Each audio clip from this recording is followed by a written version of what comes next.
Hello everyone, today's our topic is endocrine system. उससे पहले हम ग्लैंड्स के बारे में समझ लेते हैं जिससे कि एंडोक्राइन सिस्टम बना है। So what are the glands? Glands होती क्या हैं? ये हमारी बॉडी में ग्रुप ऑफ सेल्स होता है, ग्रुप ऑफ सेल्स और टिश्यूज़ या हम ऑर्गन भी बोल सकते हैं। ये ग्रुप ऑफ सेल्स किसी भी स्ट्रक्चर, किसी भी शेप का हो सकता है। सो ये ग्रुप ऑफ सेल होते हैं या टिश्यू होता है, वो करता क्या है? It secretes a chemical substance जिसे हम बोलते हैं हॉर्मोन्स।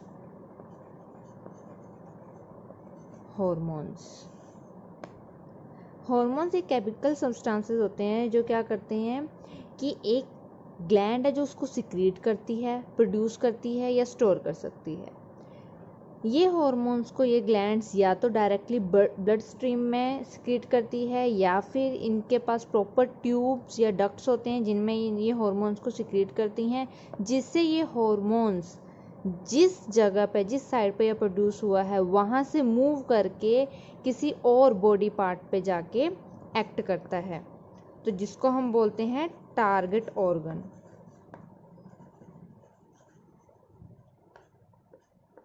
सो बेसिकली हॉर्मोन्स क्या करते हैं? They coordinate the activities in our body and also in growth. ये ग्रोथ और अदर एक्टिविटीज़ को क्या करते हैं? कोऑर्डिनेट करते हैं these hormones. Okay, next is कि वी नो कि हॉर्मोन्स जो हैं वो टारगेट ऑर्गन तक या तो ब्लड स्ट्रीम के थ्रू जाते हैं या स्पेशल डक्ट्स और ट्यूब्स के थ्रू।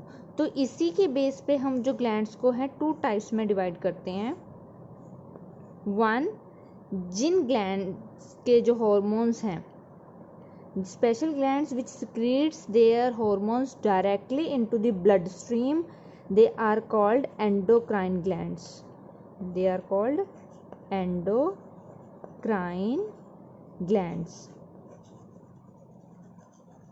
ये डायरेक्टली अपने जो हॉर्मोन्स है वो किसमें सिक्रीट करती है? Directly into blood stream. ये ब्लड में सिक्रीट करते हैं अपने हॉर्मोन।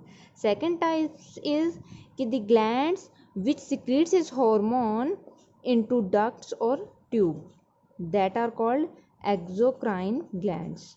एक्सोक्राइन ग्लैंड्स, इनके पास क्या होते हैं? स्पेशल डक्ट्स होते हैं और जिनको हम ट्यूब भी बोल सकते हैं, जिसमें ये अपने हॉर्मोन्स को सिक्रीट करती हैं, through which the hormones reach to the target organ. Okay, so endocrine glands जो डायरेक्टली ब्लड में सिक्रीट करती हैं, that means they don't have the ducts, so endocrine glands also called ductless glands.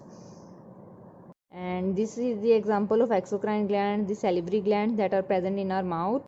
There are large number of endocrine glands in human body. For example, the pineal gland, hypothalamus, pituitary in the brain, in the neck, thyroid gland and parathyroid gland, thymus, pancreas, adrenal gland, testes in males and ovaries in females. So the group of all these endocrine glands is called the endocrine system. The basic difference between nervous system and the endocrine system is that the messenger in case of nervous systems are the electrical impulses which flow through the neurons or nerves, and in case of endocrine system there are the hormones which are chemical messengers which flows through the blood streams or blood capillaries or the ducts. जो mainly second difference है between the nervous system and endocrine system, वो मैं आपको एक example के through समझाती हूँ। कि इन दिस पिक्चर आप देख रहे हो कि एक जो डॉग है वो एक आदमी के पीछे भाग रहा है, तो आपको ये इमेजिन करना है कि वो आदमी आप हो। दैट मीन्स कि आप सोचो कि जब आपके पीछे अगर इस तरह से कोई डॉग आपके पीछे पड़ा हो तो व्हाट विल यू डू? सबसे पहले आप डिसीजन लोगे कि भागो यहाँ से, राइट? तो वो डिसीज़न ऑफ कोर्स क्या हुआ? आपके ब्रेन ने लिया वो डिसीज़न लिया, उसने सोचा कि हाँ यहाँ पे खतरा है and you have to run. आपको भागना ही पड़ेगा उससे बचने के लिए। तो आप भागते हो, वहाँ पे अपना नर्वस सिस्टम ने अपना काम कर दिया। क्या आपकी बॉडी में उस वक्त कोई और चेंजेस भी हो रहे होते हैं? क्या आप बहुत पेशेंसली भाग रहे हो? इमेजिन, आप, मैंने बोला है ना कि आपको इमेजिन करो कि आप उस इंसान की जगह हो, तो what other changes you will feel in your body? क्या चेंजेस हो गया अलग? एक और चेंज क्या होता है कि फॉर एग्जांपल आप थके हुए हो, टायर्ड हो, और उस वक्त ऐसी सिचुएशन आ जाती है कि आप टायर्ड हो, आप आराम से बैठे, एकदम से एडोग आपके पीछे भाग रहा है, तो एकदम से आप में टायर्ड होने के बावजूद भी इतनी एनर्जी आएगी कि आप वहाँ से भागोगे अपनी जान बचाने के लिए। तो वो एनर्जी कहाँ से आती है? होता क्या है कि जो हमारे लीवर में स्टोर्ड ग्लूकोज होता है, लीवर क्या करना स्टार्ट कर देता है, it put more stored glucose into our blood, वो ब्लड में और ग्लूकोज भेजना स्टार्ट कर देता है, जिससे आपको एनर्जी महसूस होती है और आप टायर्ड होने के बावजूद भी अपनी जान बचाने के लिए भागते रहते हो। अदर चेंजेस लाइक आपकी जो हार्ट बीट है वो इंक्रीज़ हो जाएगी, आपका दिल ज़ोर ज़ोर से धड़कने लग जाएगा, ब्रीथिंग रेट, आपको सांस चढ़ने लगेगा, आप तेज़ तेज़ भाग रहे हो, ब्लड फ्लो इनटू मसल्स, आपकी मसल्स ऑफ कोर्स जो लेग्स की मसल्स हैं, आपको तेज़ भागना है तो ब्लड और तेज़ी से आपकी मसल्स में फ्लो करे। सो स्टूडेंट्स, जब ऐसी इमरजेंसी सिचुएशन आती है तब हमारा नर्वस सिस्टम ने तो हमें ये इंस्ट्रक्शन दे दी कि अब हमें भागना होगा, ये चीज़ हमें पता चल गई है।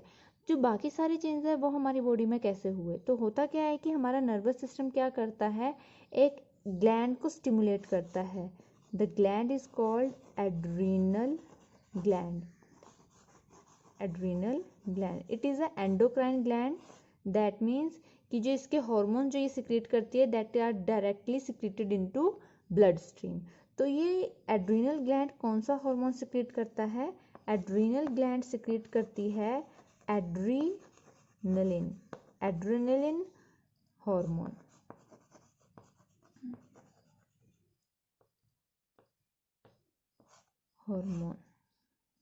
एड्रेनलिन हार्मोन हमारी बॉडी को प्रिपेयर कर देता है इन इमरजेंसी सिचुएशंस, चाहे वो कोई डेंजर है या एक्साइटमेंट है या एंगर है, गुस्सा है, ऐसे सिचुएशन में वो हमारी बॉडी को प्रिपेयर कर देता है। For example by increasing heart beat, breathing rate, और provide lot of energy to our body. तो इसलिए हम एड्रेनलिन हार्मोन को इमरजेंसी हार्मोन भी कह सकते हैं। सो इन शॉर्ट हमने अब तक ये समझा है कि जो नर्वस सिस्टम है that controls the endocrine glands. So this is an example, adrenal एक example है endocrine glands की। जो nervous system है, it controls the working of endocrine glands and the hormones secreted by endocrine glands, for example adrenaline hormone, they act as a messenger between, वो messenger की तरह काम करते हैं between nervous system and the part of our body, या वो organ हमारी body का जहाँ पे इस हार्मोन की ज़रूरत है, जो भी इसके फंक्शन है वो परफॉर्म करने के लिए। तो ये एक मैसेंजर की तरह वहाँ पे एक्ट करता है between nervous system and the that organ of our body. तो सेकंड डिफरेंस समझाने के लिए मैंने ये सारी एग्जांपल दी हैं। तो अब आप क्या समझे second difference between nervous system and endocrine system, ये आप मुझे कमेंट सेक्शन में ज़रूर बताइएगा the second difference between the endocrine system and the nervous system.